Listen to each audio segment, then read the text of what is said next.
Patricia Zondi Yao, je suis entrepreneur. J'ai commencé d'abord dans la fintech et maintenant je me trouve dans l'agribusiness. En fait, mon amour pour le milieu rural est parti, je vais dire, de mon enfance, étant moi-même née de parents agriculteurs. Donc c'est un milieu que j'ai côtoyé, que j'ai fréquenté pendant toute mon enfance, toute mon adolescence. Et en plus de ça, j'ai ma mère qui a beaucoup exercé son activité de commerçante en milieu rural. Donc le contact de ces personnes-là, pendant toute mon enfance, pendant toute mon adolescence et même pendant tout mon parcours scolaire, pour moi justifie naturellement cette attirance pour le milieu rural. J'avoue que j'ai découvert le milieu, on va dire, urbain et grande ville après mon bac, mais j'avoue que je me sens toujours mieux en milieu rural. Et après, j'ai cet attachement-là, on va dire, pour les communautés rurales. Je les ai beaucoup fréquentées pendant mes premières activités en tant qu'entrepreneur, notamment avec QuickCash. Ça m'a permis de louer une véritable relation d'amour avec ces populations. Et je pense que je suis vraiment utile, je me sens vraiment utile lorsque je travaille avec ces populations-là à créer des solutions et des services pour résoudre les problèmes qu'ils rencontrent. La particularité de notre modèle économique dans l'agriculture réside dans le fait que nos produits sont des produits qui sont produits selon des normes environnementales.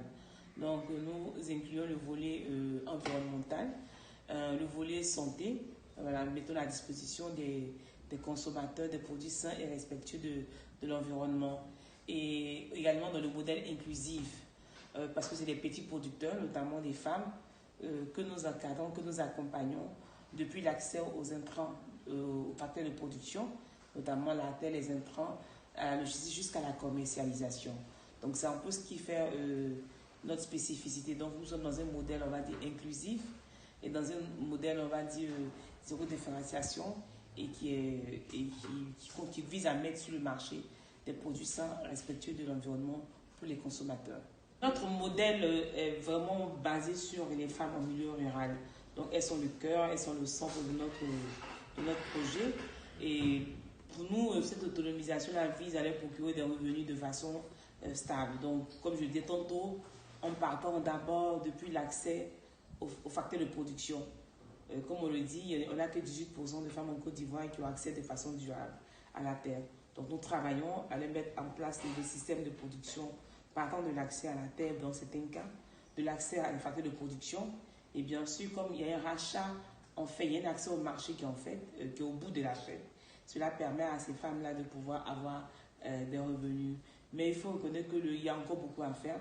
Il y a beaucoup de choses encore à faire parce qu'il y a des facteurs de production qui sont quand même assez coûteux pour lesquels nous n'avons pas encore pu trouver de solutions et pour lesquels nous travaillons notamment à l'accès à l'eau, comme les forages, les systèmes d'irrigation qui encore sont hors de portée pour ces femmes-là. Quel est le secret de la réussite? Je ne sais pas si je veux parler de réussite à ce stade de l'évolution de notre entreprise parce que nous sommes encore en train d'y travailler. Mais je dirais plutôt que c'est plutôt cette passion qui nous anime là, qui fait que nous voulons travailler et nous continuons à travailler quand bien même les choses ne sont pas assez évidentes, quand bien même nous rencontrons beaucoup de challenges sur le terrain. Donc pour réussir, je ne voudrais pas encore parler de réussite parce que pour moi, on n'est pas encore une success story, on est en train de travailler pour l'être. On le sera véritablement lorsqu'on aura impacté un grand nombre de productrices, lorsque notre modèle sera dupliqué dans d'autres zones de la Côte d'Ivoire et à l'extérieur de la Côte d'Ivoire, dans d'autres pays de la sous-région. En ce moment-là, je pense qu'on pourrait parler de success story. Là, pour l'instant, nous sommes vraiment en train d'y travailler et notre secret, c'est vraiment la passion qui anime l'équipe, c'est l'esprit de famille que nous essayons de véhiculer au sein de l'équipe, en fait, de pouvoir motiver tout le monde à atteindre l'objectif malgré les challenges. Message pour les entrepreneurs. Bon, je pense que déjà pour ceux qui sont déjà entrepreneurs, qui ont déjà commencé, je pense que chacun a déjà trouvé son message face aux challenges que nous rencontrons. Mais je pense que pour moi, c'est une voie qu'on a choisie. Il y a des moments de joie, il y a des moments de difficulté.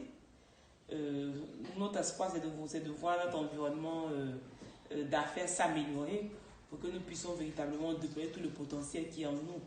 Donc le courage que je nous donne, parce que je me mets également dedans, c'est d'être résilient, c'est de croire en ce que nous faisons, voilà, de ne pas abandonner, de pouvoir apprendre des leçons des échecs et comment est-ce qu'on on se prépare pour affronter la suite. Et après, c'est de vraiment chercher à travailler entre nous en synergie, créer des réseaux pour pouvoir nous-mêmes faire avancer nos activités et nos entreprises.